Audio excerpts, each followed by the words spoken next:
Last time हमने इसका first part पढ़ा था, ठीक है। अब सेकंड पार्ट पढ़ने वाले हैं कि सेकंड मेथड से कैसे सोल्यूशन होगा इसका। देखो सबसे पहले हमने फर्स्ट पार्ट जो पढ़ा उसमें हमने देखा कि 2 tan इनवर्स x का हमने फॉर्मेट लगाया और जो cos इनवर्स के फॉर्मेट में गया था, जिसमें अपने पास क्या आया था 2 tan इनवर्स x का जो फॉर्मूला था वो cos inverse 1 minus x square by 1 plus x square से इसको हमने डिनोट किया था, ठीक है। अब हम इसको किससे करने वाले हैं, सबसे पहले 2 tan इनवर्स x का फॉर्मेट हम इसको सोल्व करने वाले हैं tan इनवर्स से या किसी भी पार्ट से, या tan इनवर्स का जो फॉर्मूला होता है दूसरा पार्ट, इसमें 2 tan इनवर्स x इक्वल होता है sin inverse 2x by 1 plus x square, या हम इसको लिख सकते हैं tan inverse 2x by 1 minus x square. अगर मान लो कि हम इसको 2 tan इनवर्स x का जो फॉर्मेट है वो tan इनवर्स में चेंज करके लाएं, तो हम इसको किससे बना सकते हैं, डायग्राम से बनाकर सॉल्व कर सकते हैं, ठीक है। ऐसे अगर कैसी कंडीशन आई तो हम इसको डायग्राम से बनाकर सॉल्व करेंगे, जो किसी फॉर्मूले से रिलेटेड नहीं होगा तब, ठीक है। तो यहाँ से हमने देखा कि 2 tan इनवर्स 1/2 इक्वल होगा tan इनवर्स, यहाँ से फॉर्मूला क्या है अपने पास, ये वाला यूज कर रहे हैं हम, तो क्या अपना 2 into half by 1 minus half का स्क्वायर, ठीक है। हमने यहाँ से कौन सा पार्ट यूज किया है भाई, हमने यहाँ से tan वाला पार्ट यूज किया है, tan inverse 2x by 1 minus x square, ठीक है। देखो यहाँ से अपने पास बनकर क्या है tan इनवर्स, ये तो बन गया अपने पास 1 और ये बना 1 माइनस 1/4, ये बना अपने पास tan इनवर्स 1, ये बना अपने पास 4 माइनस 1 यानी 3/4 बन जाएगा, और ऊपर जाकर ये क्या बना अपने पास रिवर्स हो गया यानी 4/3, ठीक है। इस केस में हम इसको क्या लेट कर लेते हैं, थीटा लेट कर लेते हैं। ये तो वैल्यू आई अपने पास 2 tan इनवर्स हाफ की, यहां से हमने लेट किया, माना tan इनवर्स 4/3 इक्वल थीटा, तो अपने पास वैल्यू क्या बनकर आएगी tan थीटा इक्वल 4/3, ठीक है। हम यहां से इसको चेंज करते हैं भाई, ये वैल्यू किसकी है, ये वैल्यू किसकी है, ठीक है। राइट एंगल में जाते हैं तो अपने पास ये क्या बनकर आएगा, लंब बटे आधार बनकर आएगा, ठीक है। तो यहां से अपने पास क्या बना, L की वैल्यू तो बनी 4 और A की वैल्यू बनी 3, ठीक है। यहां से हम डायग्राम बनाएंगे और डायग्राम से इसको सोल्व करेंगे, और तब अपने पास किसी भी फॉर्मेट में आपसे चाहे वैल्यू पूछी हो उसी फॉर्मेट में आप वैल्यू निकाल कर लाएंगे। यहां से आपने किस में पूछी है, कोस इनवर्स में, तो कोस इनवर्स की वैल्यू निकाल लाएंगे, ठीक है। हम यहाँ डायग्राम बना रहे हैं इसका,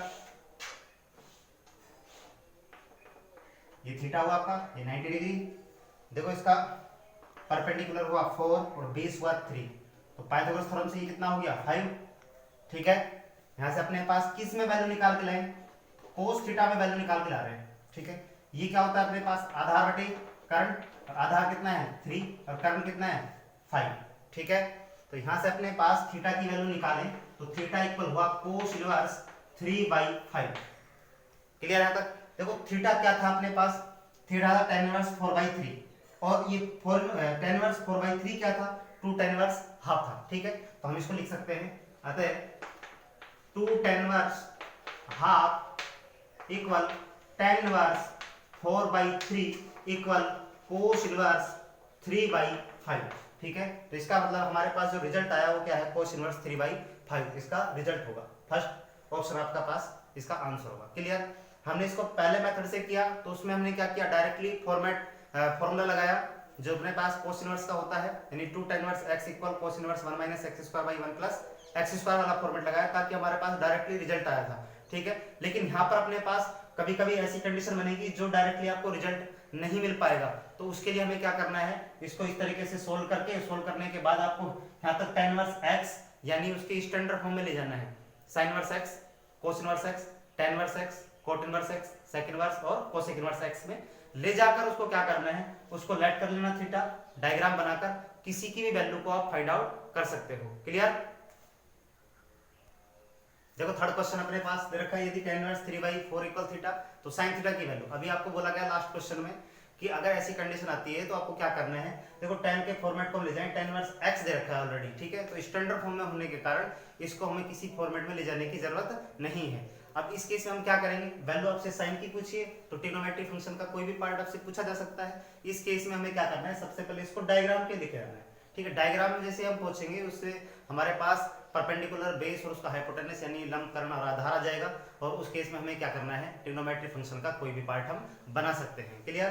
तो यहाँ से अपने पास ऑलरेडी गिवन है कि वो थीटा है, तो देखो यहाँ पर अपने पास tan इनवर्स, उसको लेट करने की जरूरत नहीं है, यानी मानने की जरूरत नहीं है, आपको ऑलरेडी दे रखा है। यहाँ से क्या बना, tan थीटा इक्वल 3/4, ठीक है।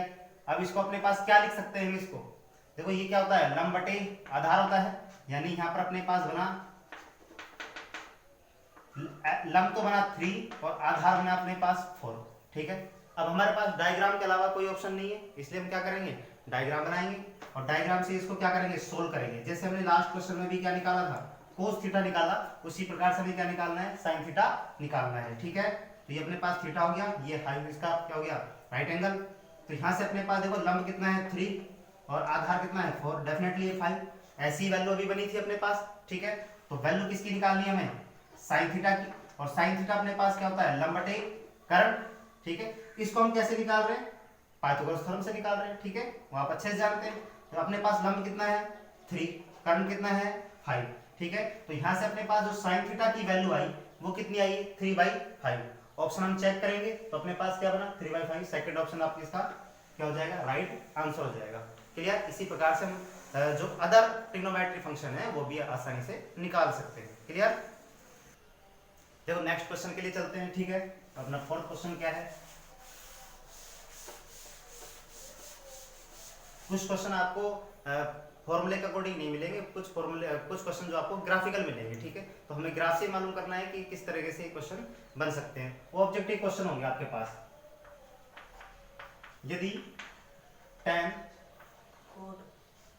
यदि आपको दे रखा है cot tan inverse alpha plus की कोट इनवर्स अल्फा, ठीक है, का मान है, ऑप्शन में आपको दे रखा है, पहला ऑप्शन है आपके पास 1, सेकंड ऑप्शन है इनफाइनाइट, थर्ड ऑप्शन आपके पास 0 और फोर्थ ऑप्शन आपके पास इनमें से कोई नहीं।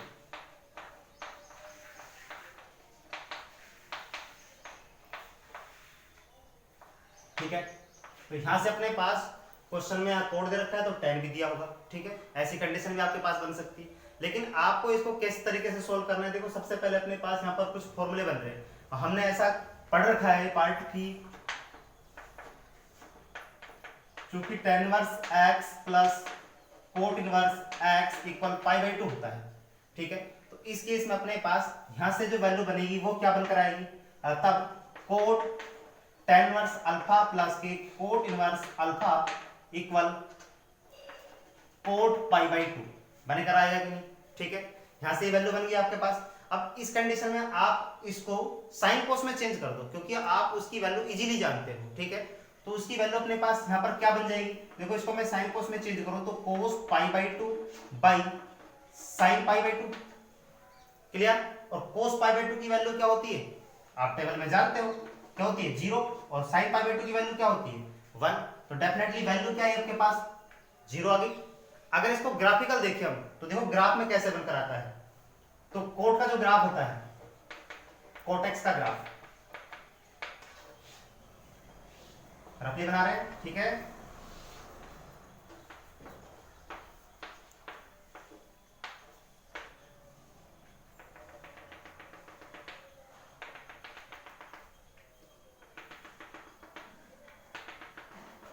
ये जो आप डॉटेड लाइन देख रहे हैं ये अपने पास किसकी वैल्यू है, ये इंडेफिनेट वैल्यू है, जिस पर अपने पास क्या होता है, जो कोट है वो इनफाइनाइट वैल्यू देता है, ठीक है। तो इनफाइनाइट वैल्यू आपको कल भी बताया था कि कोट पाई के लिए या पाई के मल्टीपल में अपने पास क्या देता है, जिसमें अपने पास जो क्वेश्चन था कोट n π/2 की वैल्यू को हमें दिखाना था कि ये किस मान के लिए अपने पास कैसा बन रहा है, इंडेफिनेट बन रहा है, ठीक है, डिसकंटिन्यूअस बन रहा था।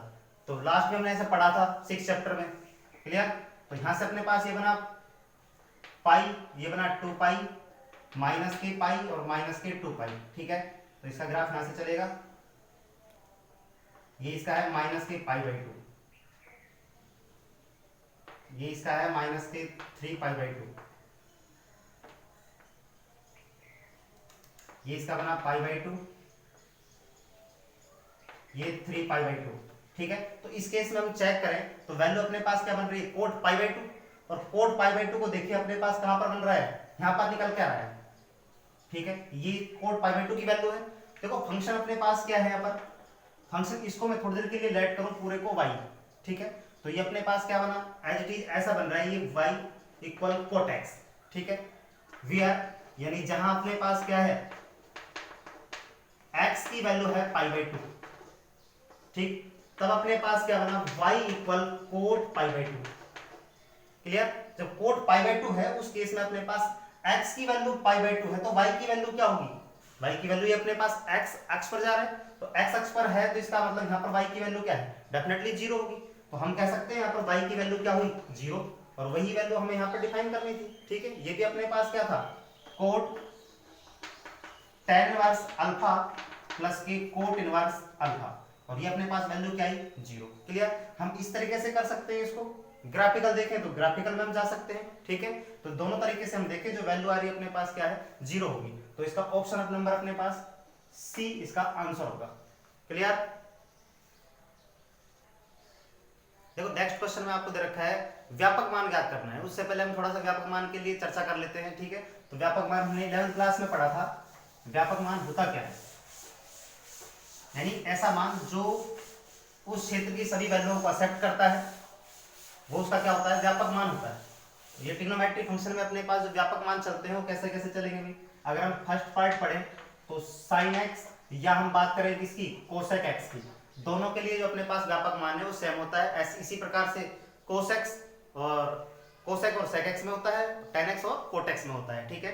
तो हमने इसके व्यापक मान पढ़े हैं कि व्यापक मान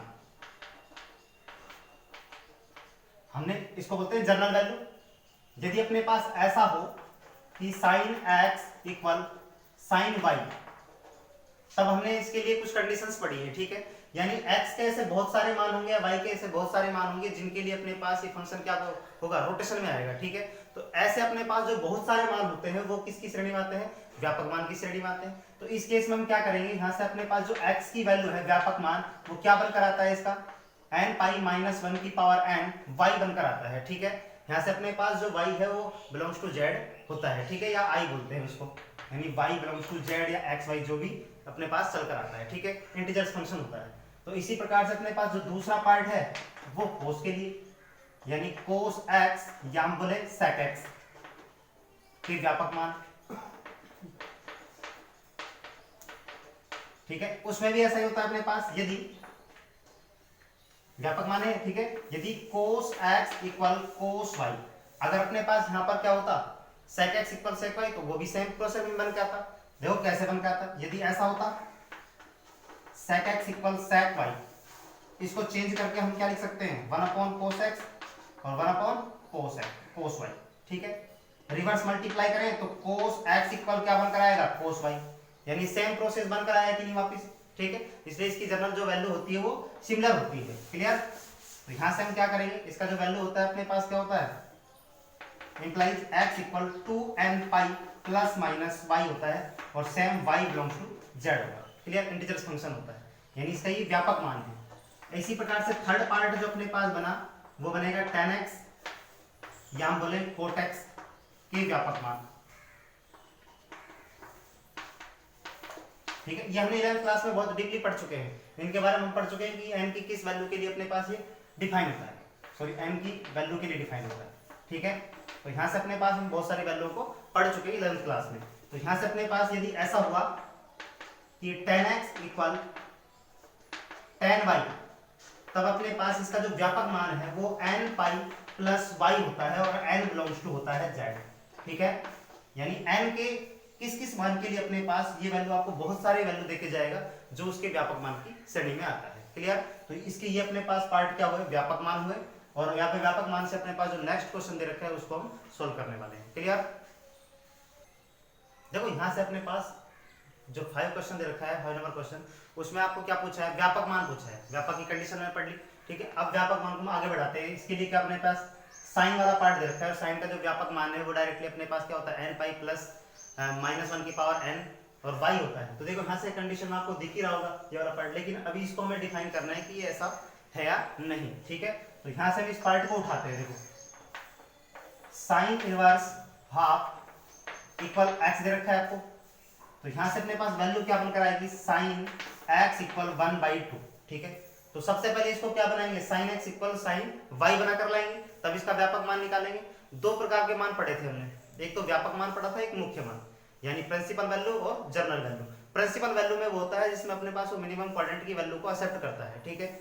और व्यापक मान में अपने पास सभी क्वाड्रेंट की वैल्यू को और जितने n के मान है उसके लिए अपने पास वैल्यू को एक्सेप्ट करता है, यानी व्यापक की कंडीशन को ग्रहण करता है, एक्सेप्ट करता है, वो अपने पास व्यापक मान, और जो मुख्य की कंडीशन को ग्रहण करता है वो उसका मुख्य मान कहलाता है। और वो क्या होता है मुख्य मान? जो उसकी मिनिमम क्वाड्रेंट की वैल्यू को एक्सेप्ट करता है, जिसमें वो डिफाइन है अच्छे से, ठीक है। तो यहाँ से हम इसको क्या बना के लाएंगे, sine X equal sine Y जैसा बना के लाएंगे। तो हमें इसको पार्ट को किस में चेंज करके लाना है, साइन में चेंज करके लाना है। अब टेबल में हम देखें तो 1/2 जो वैल्यू है वो साइन की टेबल में कितने डिग्री की वैल्यू होती है, π/6 की होती है, 30 डिग्री की। तो अपने पास इसको हम लिख सकते हैं साइन π/6 लिख सकते हैं, ठीक है। अगर ये हाफ होता, माइनस के 1/2 होता, तो हम इसको चेक करते कि -1/2 की कंडीशन को एक्सेप्ट करता है कि नहीं। तो हम यहाँ पर अपने पास जब साइन की कंडीशन बनी थी तो साइन x के लिए अपने पास इसका जो प्रांत था वो क्या है, अपने पास -π/2 से +π/2 होता है, ठीक है। और इसकी जो रेंज थी -1 से 1। तो हम देख सकते हैं यहाँ पर अगर ये नेगेटिव भी आता तो भी अपने पास नेगेटिव की वैल्यू को एक्सेप्ट करता। तो इसको हम आगे बढ़ाकर लिख देते हैं, क्लियर। अब यहाँ से इसका जो मुख्य मान है वो क्या निकल के आया, x इक्वल हुआ π/6, क्योंकि ये अपने प्रांत की वैल्यू को एक्सेप्ट कर रहा है, ठीक है। तो इसका प्रांत है अपने पास -π/2 से +π/2, ठीक है। तो यहाँ से इसका प्रांत का मतलब यानी उस क्षेत्र के सभी मान को ग्रहण करता है जिसके लिए वो फंक्शन डिफाइन होता है, यानी सेटिस्फिकेशन में देता है। और रेंज जहां पर वो अपने पास अपने क्षेत्र को या दायरे को बढ़ाता है, यानी बढ़ाकर रखता है, उसमें रोटेशन करता है, ठीक है। तो यहाँ से अपने पास जो π/6 है वो इस वैल्यू में आ रहा है, इसके प्रांत में। तो हम कह सकते हैं x इक्वल जो π/6 है वो मान इसका क्या कहलाएगा, मुख्य मान कहलाएगा। लेकिन व्यापक मान क्या होता है हम जानते हैं, क्योंकि साइन x यदि sine x equal sine y, तब x equal n pi plus -1 की पावर n y साइन का व्यापक मान होता है, व्यापक मान होता है, ठीक है। तब अपने पास क्या बना, तब व्यापक मान बोलो क्या बना, x इक्वल बना n पाई प्लस -1 की पावर n और π/6, यही इसका क्या कहलाएगा, व्यापक मान होगा। यानी ऑप्शन नंबर डी अपने पास इसका व्यापक मान है, ठीक है। अगर यहाँ पर अपने पास नेगेटिव हुआ था तो माइनस के अपने पास क्या लिखते, माइनस के साइन π/6 लिखते। माइनस को एक्सेप्ट करता है डेफिनेटली, क्योंकि -π/2 से +π/2 में रोटेशन कर रहा है, इसलिए अपने पास यहाँ पर क्या आ जाता, माइनस के π/6। तो ये जो x की वैल्यू आती है वो माइनस की π/6 हो जाती। तो यहाँ पर हम क्या करते, ये प्लस की जगह माइनस हो जाता, ठीक है। वैल्यू आपके पास वही होती है, क्लियर।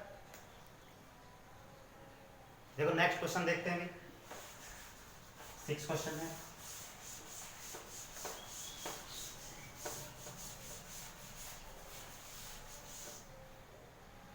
देखो 6 क्वेश्चन आपको दे रखा है 2 tan inverse x plus tan inverse x cube का मान है, ठीक है। ऑब्जेक्टिव क्वेश्चन है आपके पास, लेकिन आपको क्या करना है, डिस्क्राइब करना है इसको। देखो कैसे बनेगा, ये दे रखा है आपको 2x/1 - x², बी ऑप्शन दे रखा है 1 + x², सी ऑप्शन दे रखा है 2x और डी ऑप्शन दे रखा है इनमें से कोई नहीं,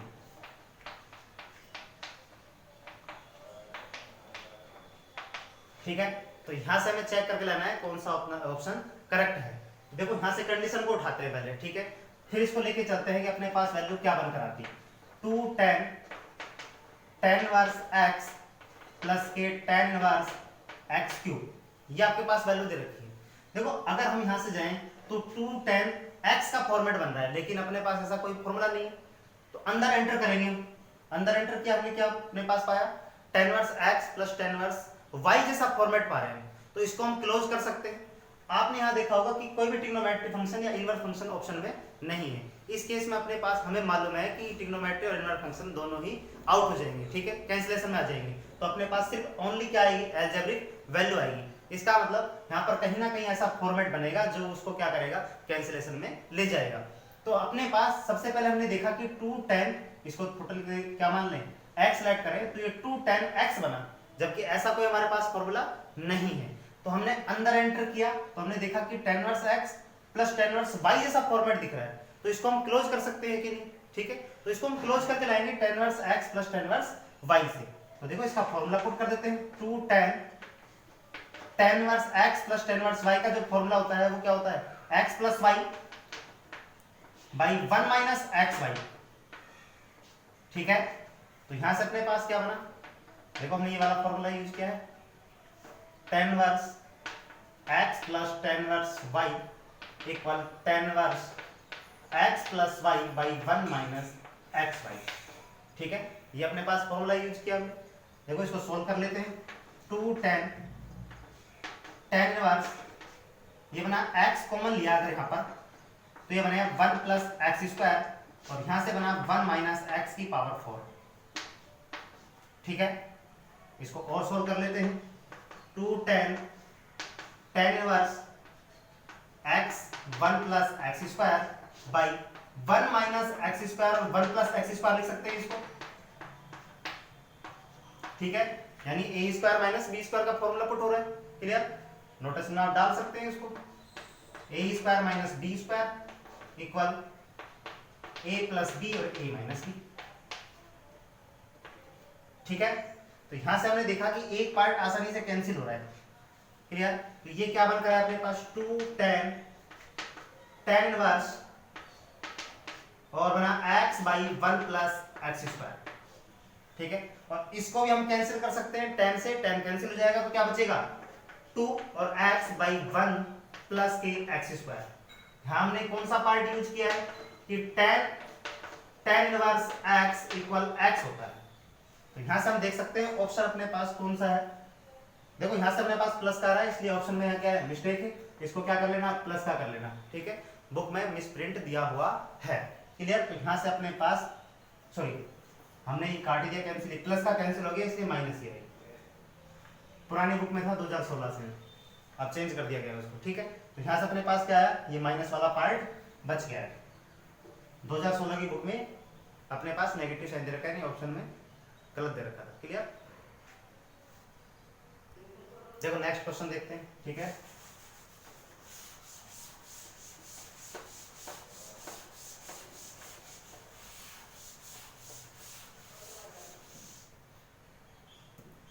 नेक्स्ट क्वेश्चन दे रखा है आपको, इधर रखा है आपके पास tan इनवर्स 2x प्लस के tan inverse 3x equal pi by 4, तब x का मान क्या था, x का मान है। ठीक है, ऑप्शन आपके पास क्या क्या है, 1/6, बी ऑप्शन है 1/3, सी ऑप्शन है आपके पास 1/10 और डी ऑप्शन है 1/2। ठीक है, तो अपने पास ऑप्शन दे रखे हैं, सबसे पहले इस कंडीशंस को उठा के ले चलते हैं। ठीक है, आपको पता है x का जब मान याद करना होता है तो उस केस में अपने पास दोनों कंडीशंस को क्या करना है, लेके चलना है, यानी राइट को भी और लेफ्ट को भी। तो यहाँ से हम देखें सॉल्यूशन में tan इनवर्स 2x प्लस के tan inverse 3x equal pi by 4 आपको दे रखा है, और हमने यहाँ पर देखा है कि अपने पास जो x की वैल्यू को फाइंड आउट करके लाना है, इसका मतलब इनवर्स फंक्शन आउट होगा, क्योंकि इनवर्स फंक्शन इसमें नहीं है। तो किसी ना किसी कंडीशन में आपके पास इनवर्स फंक्शन किसी भी तरीके से आउट होगा, क्लियर। तो आपको वैल्यू देके जाएगा न्यूमेरिकल में, और न्यूमेरिकल में जब वैल्यू देके जाएगा तो डेफिनेटली न्यूमेरिकल वैल्यू तब देके जाता है ट्रिग्नोमेट्रिक फंक्शन, जब वो अपने पास किसमें होता है, ट्रिग्नोमेट्रिक फंक्शन में, इनवर्स फंक्शन ट्रिग्नोमेट्रिक फंक्शन में चेंज होकर आता है। ठीक है, यानी टेबल बनाता है ट्रिग्नोमेट्रिक फंक्शन की। तो यहाँ से हम देखें tan inverse x plus tan inverse y, जैसा अपने पास क्या बन रहा है, फॉर्मूला बन रहा है, तो हम उसको पुट करके और अपने पास tan को इनवर्स को क्या कर सकते हैं, ट्रांसफर कर सकते हैं, क्लियर। तो यहाँ से हम देखें tan inverse x plus y का फॉर्मूला यूज करें तो 2x प्लस के 3x पाई 1 माइनस 2x 3x इक्वल क्या बना अपने पास, पाई बाई 4। हमने यहाँ पर यूज किया है tan inverse x plus tan inverse y equal tan inverse x plus y by 1 minus X Y. ठीक है, यहाँ से अपने पास वैल्यू बनी। देखो इसको थोड़ा सा डिफाइन करें तो क्या बना, tan इनवर्स ये बना 5x बाई 1 माइनस के 6x square equal pi by 4, clear. इस tan इनवर्स को इधर ट्रांसफर कर सकते हैं, देखो क्या बनकर आएगा, ये बना 5x बाई 1 माइनस के 6x square equal tan pi by 4। ठीक है, यहाँ से tan पाई बाई 4 की वैल्यू क्या होती है, 1, तो अपने पास इक्वेशन में क्या मिला, 5x बाई 1 माइनस की 6x² इक्वल 1। ठीक है, यहाँ पर नोटेशन में डाल सकते हैं कि tan π/4 की वैल्यू क्या है 1। ठीक, तो यहाँ से हम इक्वेशन को सोल्व करेंगे तो क्या बनकर है अपने पास, क्रॉस मल्टीप्लाई करें तो 5x इक्वल 1 माइनस की 6x²। ठीक है, देखो यहां से अपने पास इस इक्वेशन को एक तरफ कर रहे हैं तो अपने पास बना 6x² प्लस के 5x माइनस के 1 इक्वल 0, यानी इस पूरे पार्ट को हम इधर ले आए। ठीक है, तो ये बना पॉजिटिव 6x² और प्लस के 5x और माइनस के 1 इक्वल 0। ठीक है, फैक्टर कर सकते हैं इसके, देखो फैक्टर क्या बने अपने पास, प्लस के 6x और माइनस का x माइनस के 1 इक्वल 0। 6x कॉमन लिया तो x प्लस के 1 माइनस 1 कॉमन लिया तो x प्लस के 1 इक्वल 0, यानी x प्लस 1 कॉमन लिया तो 6x माइनस 1 इक्वल 0, यानी x प्लस 1 इक्वल 0 या फिर क्या होगा 6x माइनस 1 इक्वल 0। ठीक है, x की वैल्यू क्या बनी अपने पास, यहां से हम देख सकते हैं जो x की वैल्यू बनी -1 या फिर क्या होगी x की वैल्यू 1/6। ठीक है, तो यहां से हम चेक करेंगे ऑप्शन में अपने पास कौन सी वैल्यू है, दोनों एक साथ नहीं मिलेंगे आपके पास, दोनों मिलेंगे तो एक जगह मिलेंगे। ठीक है, तो अपने पास x की वैल्यू -1 है, नहीं है यहाँ पर। ठीक है, x की वैल्यू क्या है 1/6, तो हम ऑप्शन के अकॉर्डिंग पहला ऑप्शन अपने पास क्या है, राइट ऑप्शन है। क्लियर, देखो नेक्स्ट क्वेश्चन देखते हैं।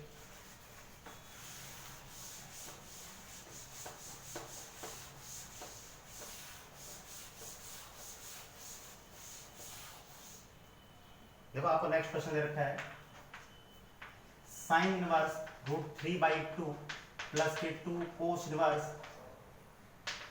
√3/2 का मान है।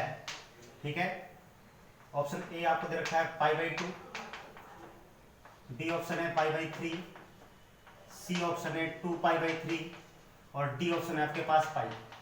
ठीक है, तो यहां से हम लेके चलते हैं, देखो इस वैल्यू को दो तरीके से सॉल्व कर सकते हैं, या तो डायरेक्टली करो या फॉर्मूला यूज करके करो। ठीक है, तो यहां से हमने पास क्वेश्चन को लेके चले sin इनवर्स √3/2 प्लस के 2 cos इनवर्स √3/2।